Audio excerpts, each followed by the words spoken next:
antara adat dan ibadat. Haruskah kita ada wuduk sebelum niat nak buat sesuatu kerana Allah, baru ianya dikira sebagai ibadat. Contoh, seperti rutin harian kita makan, minum, masuk tandas, tengok TV, baca buku, paper, main komputer game, basuh baju, kereta, baris tidur dan lain-lain. Untuk benda-benda yang seperti adat dan kebiasaan rutin harian kita buat, makan, minum dan sebagainya, masuk ke tandas tadi ni, dia tak perlu kita nak niat tu nawai tu Quran tu, tak perlu tu. Bukan kata niat tu kena sahaja aku masuk tandas untuk membuang segala perkara-perkara yang menyakitkan diri aku. Lillahi ta'ala, tak perlu kita tahu kan, dan tak perlu kita berhubung. Jadi cukup kita langkah masuk dari ni. Waktu kita nak masuk tandas tu, kita dah hati kita dah main lintasan yang kita buat benda tu lillahi ta'ala, untuk niat takarrub kepada Allah Ta'ala. Contoh kita bersugi, kita ambil masuk waktu kita letak apa ubat gigi ke apa tu, kita niat bersugi ni untuk ikut Nabi, ikut nak mati lillahi ta'ala. Dah cukup dah kita tahu. Tak perlu kata sahaja aku bersugi lillahi ta'ala, tak perlu macam tu, tak apa maknanya. Mandi, lepas tu kayak kena kepada kita tu, niatkan mudah-mudahan suci badan daripada segala perkotoran. Ataupun kita niatkan kita mandi ni supaya boleh aku untuk melakukan ibadat solat contohnya. Bersih badan tu daripada segala perkotoran dan najis yang ada pada badan aku. Itu dah dikira sebagai ibadat. Tidur, kita tidur tu dengan niat ibadat. Maksudnya kita tidur untuk rehat. Jadi dia main lintasan dalam hati kita, tidur hari ni, mudah-mudahan besok pagi dapat bangun untuk buat ibadat subuh dengan lebih segar. Ataupun kita niat untuk bangun tahajud lagi, nak ambil kekuatan tidur awal sikit, pukul 11 tengah tidur lah. Gitu je, tak perlu nak ambil buku dulu, kemudian nak ni menghadap ke belah, baru nak niat dah, tak perlu macam tu. Macam kita baca doa tu pula, baca betul-betul lah kan. Sekarang kita baca ya, Allah maghfirli dzunubi wa ftahli abwaaba rahmatik. Allahumma inni as'aluka min fadlik. Itu je, tak perlu kita berdiri depan pintu tu, Allah maghfirli dzunubi wa ftahli abwaaba rahmatik. Tak perlu betul lah maknanya. Nak angkat tangan tak salah saya kata, tapi tak perlu macam tu punya gayanya. Sambil-sambil kita jalan, kita dah baca lah. Silakan kita dah baca.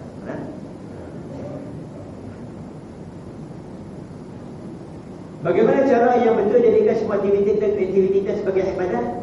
Haruskah sesudah keadaan berwuduk? Tak wajib berwuduk sesat. Kita basuh kain tak mesti wuduk, kita masak nasi tak mestinya berwuduk, kita ada ucapan tak mestinya berwuduk. Cuma kita niatkan semua benda yang kita buat ni kita takarrub ila Allah Ta'ala, untuk kita takarrub dengan Allah Subhanahu wa Ta'ala. Cukuplah.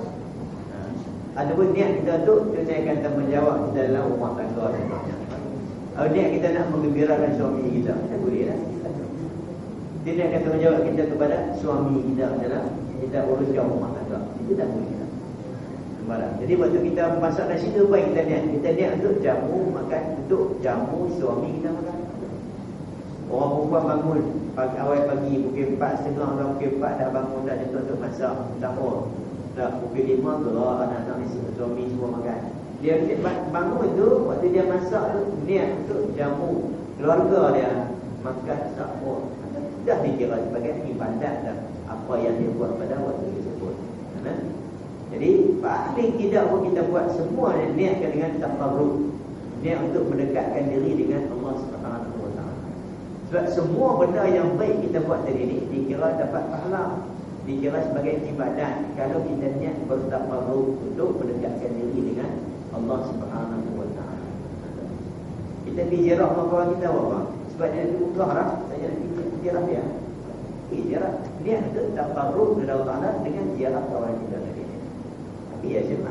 Sepanjang kita ziarah yang tadi ni dikira sebagai ibadat. Sembang dengan dia, tanya khabar bila nak pergi, sebenarnya ada apa bantuan yang boleh dia bantu apa-apa. Kalau kita pandai sikit, kita pergi dan nasihat kat dia atau apa. Kita pernah pergi dulu ni, kita nasihat sikit pengalaman saya macam ni. Jadi buat semua benda dengan dia untuk takarrub kepada Allah Ta'ala. Mudah-mudahan dia jadi ibadat. Soalan berkenaan dengan keluar rumah. Jika perjalanan lebih 2 marhalah, kita boleh berniat musafir. Itu bagaimana jika perjalanan yang tak sampai 2 marhalah atau tak sampai 2 minit? Okey. Bagaimana yang betul supaya sepanjang perjalanan, sepanjang kita keluar rumah itu dikira sebagai ibadat? Haruskah dalam keadaan wuduk sepanjang perjalanan? Selama kita kita keluar rumah dah, tak mestinya kena berhubung kan. Haruskah kita menyatakan dalam hati destinasi dan tujuan kita, kemudian baru niatkan Allah Ta'ala. Baik, kita nak pergi mana sebenarnya? Yang 2 minit dia nak pergi kedai. Niatkan nak pergi kedai, nak cari barang untuk keperluan rumah dia, cukup kan? Niat keluar dari rumah dia nak pergi kedai. Nah, untuk beli barang-barang keperluan rumah, cukup kan? Lillahi ta'ala. Ataupun niat untuk pergi kedai tu taqarrub kepada Allah Ta'ala. Jadi kita terima untuk niat bertaqarrub kepada Allah. Apa dia tu? Kita nak beli barang untuk kita masak perlu di rumah.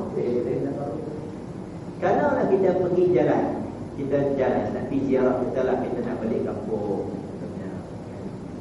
nak jumpa orang tua. Niat kan kita balik tadi ni nak ziarah orang tua, nak jumpa mak dan ayah. Itu sangat-sangat besar ibadat yang sangat besar tu. Tengok mak ayah, kan? Melihat muka ibu bapa tu juga sebagai ibadat. Lebih hari kita nak balik kampung pula, maksudnya kita balik ni menggembirakan mak ayah yang kita tahu.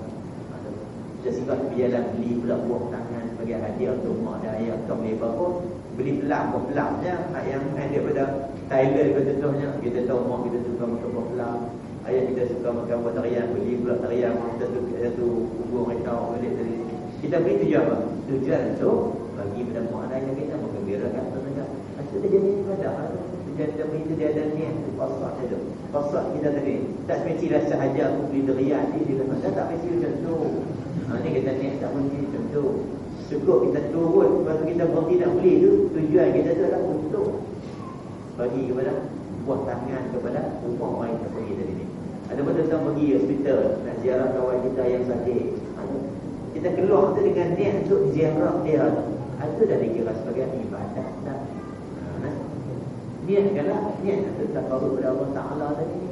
Keluar dari rumah tu, mudah-mudahan kita keluar tadi dengan niat untuk ziarah kawan yang sakit tu.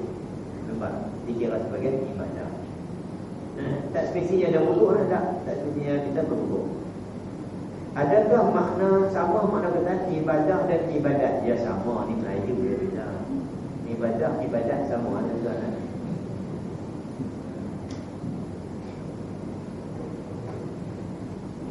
Ibadat orang Melayu sebut, ibadah Arab sebut. Sebab tahu belakang tu dah berarti dengan tadi disebut dia jadi yang ibadatun. Ibadah, ibadat ini sama aja maknanya. Apa itu makna ibadat ni? Ibadat ni ialah sesuatu yang kita lakukan dengan niat untuk taqarrub kepada Allah Ta'ala. Itu dikatakan sebagai ibadat. Kita jumpa paku pergi jalan contohnya. Kita tahu kalau orang pijak, motor lalu, basikal lalu, habis saya mereka akan masak pancit semua, boleh jadi jatuh dan sebagainya. Tambah pula kalau yang naik tu orang yang dah tua apa-apa kan, boleh jadi motor dia gitu gam insiden, boleh jadi lebih berat lagi. Maka kita ambil, kita buang tu keluar, kita buang perkara tu dengan niat supaya kita nak hindarkan keburukan, mudarat kepada orang lain. Itu dah jadi ibadah. Sebab dengan perbuatan tu kita boleh taqarrub kepada Allah Subhanahu Wa Taala. Itu dikatakan sebagai ibadah. Jadi ibadah ni setiap usaha yang kita buat dengan niat untuk bertaqarrub kepada Allah Ta'ala, hingga sebagai ibadah. Wallahu ta'ala. Dan maknanya dalam ini kita belajar lebih sangat. Mudah-mudahan ada jemaah semua daripada malam ini sampai Allah Ta'ala sudah kita pilih. Mohon ampun dan maaf atas segala kekurangan dan sebagainya, insyaAllah. Malam esok sekurang-kurangnya setidak-tidaknya kita boleh habiskan adab-adab dan juga perkara yang perlu dalam puasa. Mudah-mudahan kita boleh masuk sikitlah pada bab dia ada kimaran. Tinggal lagi puasa-puasa sunnah ni, apa tidak